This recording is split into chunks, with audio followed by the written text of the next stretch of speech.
How to Live on 24 Hours a Day by Arnold Bennett. Chapter 12. Dangers to Avoid. I cannot terminate these hints, often I fear too didactic and abrupt, upon the full use of one's time to the great end of living as distinguished from vegetating, without briefly referring to certain dangers which lie in wait for the sincere aspirant towards life. The first is the terrible danger of becoming the most odious and least supportable of persons, a prig. Now, a prig is a pert fellow who gives himself airs of superior wisdom. A prig is a pompous fool who has gone out for a ceremonial walk, and without knowing it has lost an important part of his attire, namely his sense of humor. A prig is a tedious individual who, having made a discovery, is so impressed by his discovery that he is capable of being gravely displeased because the entire world is not also impressed by it. Unconsciously to become a prig is an easy and a fatal thing. Hence, when one sets forth on the enterprise of using all one's time, it is just as well to remember that one's own time, and not other people's time, is the material with which one has to deal. That the earth rolled on pretty comfortably before one began to balance a budget of the hours, and that it will continue to roll on pretty comfortably whether or not one succeeds in one's new role of Chancellor of the Exchequer of Time. It is as well not to chatter too much about what one is doing, and not to betray a too pained sadness at the spectacle of a whole world deliberately wasting so many hours out of every day, and therefore never really living. It will be found, ultimately, that in taking care of oneself, one has quite all one can do. Another danger is the danger of being tied to a program like a slave to a chariot.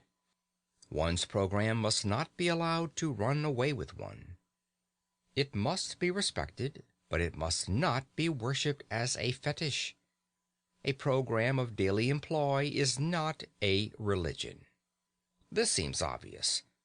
Yet I know men whose lives are a burden to themselves and a distressing burden to their relatives and friends simply because they have failed to appreciate the obvious. "Oh, no," I have heard the martyr's wife exclaim. "Arthur always takes the dog out for exercise at 8 o'clock, and he always begins to read at 8:45, so it's quite out of the question that we should," etc., etc. And the note of absolute finality in that plaintive voice reveals the unsuspected and ridiculous tragedy of a career. On the other hand, a program is a program, and unless it is treated with deference, it ceases to be anything but a poor joke.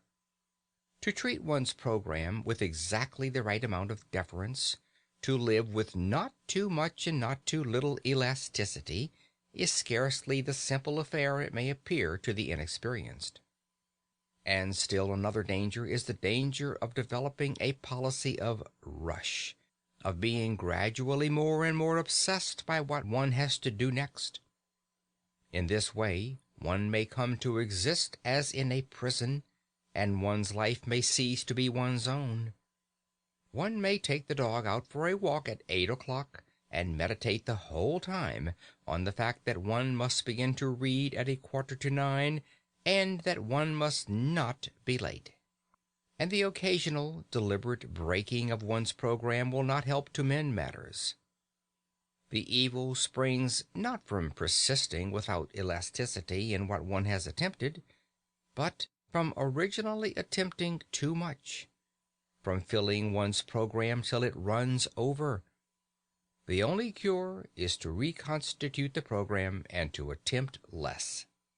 But the appetite for knowledge grows by what it feeds on, and there are men who come to like a constant breathless hurry of endeavor. Of them it may be said that a constant breathless hurry is better than an eternal doze. In any case, if the program exhibits a tendency to be oppressive, and yet one wishes not to modify it, an excellent palliative is to pass with exaggerated deliberateness from one portion of it to another. For example, to spend 5 minutes in perfect mental quiescence between chaining up the St. Bernard and opening the book. In other words, to waste 5 minutes with the entire consciousness of wasting them. The last and chiefest danger which I would indicate is one to which I have already referred, the risk of a failure at the commencement of the enterprise. I must insist on it. A failure at the commencement may easily kill outright the newborn impulse toward a complete vitality, and therefore every precaution should be observed to avoid it. The impulse must not be overtaxed.